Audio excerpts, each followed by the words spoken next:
Welcome back to my channel research 247। आज की video में बात करने वाले हैं बीटीएससी की तरफ से जो एएनएम की जो वैकेंसी रिक्वायरमेंट परमानेंट जॉब जो निकाला गया है, करीबन 10 साल बाद परमानेंट जॉब जो निकाला गया है एएनएम में, इसके रिगार्डिंग हम इस वीडियो में बात करने वाले हैं। साथियों, आपको बता दें कि इस वीडियो में हमको जानकारी आपको देने वाले हैं सीट डिटेल्स की, किस कैटेगरी में कितना सीट है, और यह भी बताने वाले हैं कि क्योंकि आपको पता होगा कि 3000 के करीब संविदा वाले कर्मी हैं जो कहीं ना कहीं जॉब कर रहे हैं, और उनके लिए क्या आपका जो है सो कितना सीट उनके लिए रह सकता है, जो आप बोल सकते हैं कि उनके एक्सपीरियंस के आधार पर उनको ज्वाइनिंग होगा, और परसेंटेज वाइज उनकी मार्क्स के आधार पर और एक्सपीरियंस के आधार पर उनकी बहाली होगी, तो उनका क्या कट ऑफ जा सकता है। और साथ ही बताने वाले हैं कि आप किसी भी कैटेगरी से हैं तो फिर आपका क्या कट ऑफ रह सकता है, आपको कितने मार्कशीट में होना कंपलसरी है। तो साथियों, बता दें सबसे पहले तो आपको हम बता दें कि जो भी हमारे चैनल पर नए हैं वो ज़रूर सपोर्ट दिखाइए। तो सबसे पहले आपको हम सीट डिटेल्स बताते हैं।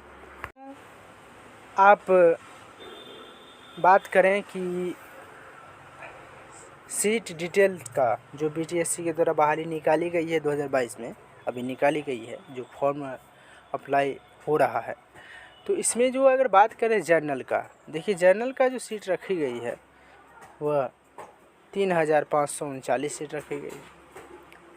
और ईडब्ल्यूएस की अगर हम बात करें तो 868 रखी गई है। एससी की बात करें तो 2188 रखी गई है। और बीसी की बात करें तो 11 से 91 रखी गई है। एसटी की बात करें तो 82 सीट रखी गई है। और ईबीसी का बात करें तो 2403 रखी गई है। तो ये तो आप नोट कर सकते हैं और आप स्क्रीनशॉट भी इससे ले सकते हैं, और बहुत ही बारीकी से आप इस चीज़ की जानकारी ले सकते हैं। अगर कन्फ्यूजन है तो कमेंट बॉक्स में सुझाव लिखिएगा। अब हम बात करते हैं कि संविदा, आपको पता होगा कि अप्रोक्स अगर हम जानकारी दें तो 3000 के करीब अब ऐसे अभ्यर्थी हैं इस फॉर्म को भरेंगे जो संविदा वाले होंगे।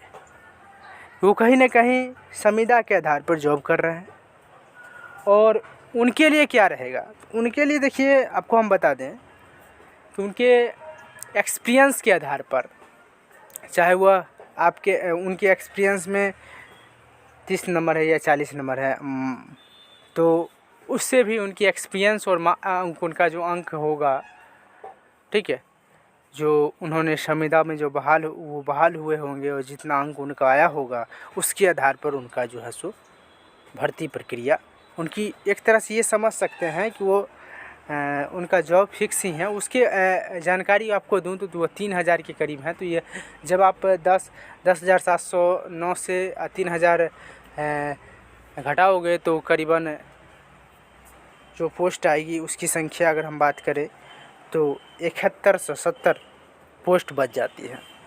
और आपको पता होगा कि इसमें जो है सो अब हम बात करते हैं कि 7170 का अप्रॉक्स क्या कट ऑफ जा सकता है। इतना अंक अगर आपको आ रहा है तो फिर आपको काउंसलिंग के लिए बुलाया जा सकता है। साथियों यही है, आप देख सकते हैं, इसको आप स्क्रीनशॉट ले सकते हैं। और बात करें जर्नल का, देखिए जर्नल कैटेगरी से अगर आप आते हैं तो फिर आपको कम से कम कवर तो करना है। अगर आपका जो मार्कशीट होगा, जो आपका अंक प्रमाण पत्र होगा, उसमें कम से कम आपको 90 से लेकर 92% होना चाहिए। अगर इतना रहता है तो फिर आपको काउंसलिंग के लिए बुलाया जा सकता है। अगर बात करें एसटी का, देखिए एसटी का सीट भी कम है, आपको पता होगा। और एसटी का अगर आपके मार्कशीट में इतना अंक है 86 से लेकर 88 तक, तो फिर आपको एक संभावित, मैं ये कट ऑफ बता रहा हूँ, फिर आपको काउंसलिंग के लिए बुलाया जा सकता है। ठीक है, ये कोई फाइनल मेरिट लिस्ट नहीं, फाइनल सिलेक्शन के लिए मैं नहीं बता रहा हूँ, ये आपका काउंसलिंग के लिए बता रहा हूँ। जो काउंसलिंग के लिए आपको बुलाया जा सकता है, इतना अंक आता है। अगर बात करें ईडब्ल्यूएस का, तो ईडब्ल्यूएस में इस कैटेगरी से आते हैं तो फिर आपको कम से कम अंक रहना चाहिए वह 84 से लेकर 81 के बीच। ठीक है, अगर आप का 84 से लेकर 81 से लेकर 84 के अप्रोक्स आपकी मार्कशीट पर अंक है, परसेंटेज है, तो फिर आपको काउंसलिंग के लिए बुलाया जा सकता है। बात करें बीसी का, अगर बीसी कैटेगरी से हैं तो फिर आपको 82 से लेकर 84 के बीच आपका अंक अगर है अंक प्रमाण पत्र में, मार्कशीट में, तो फिर आपको काउंसलिंग के लिए बुलाया जा सकता है। बात करें एससी का, तो एससी में 82 से लेकर 84 के बीच आपका अंक रहना चाहिए, ठीक है। और बात करें बीसी का, तो बीसी में आपका जो है वह 81 से लेकर 84 अप्रोक्स आपका रहना चाहिए। और बात करें ईबीसी का, तो ईबीसी का कम से कम आपका अंक मार्कशीट में 80 से लेकर 82 के बीच रहना चाहिए, ठीक है। तो साथियों, ये तो थी आपका जानकारी जो कम से कम काउंसलिंग के लिए आपको इतना अंक चाहिए। तो साथियों, आपको बता दें इसके रिलेटेड अगर आपके मन में अभी भी कन्फ्यूजन है तो आप कमेंट बॉक्स में सुझाव ले सकते हैं, आपको पूरी कोऑपरेट की जाएगी।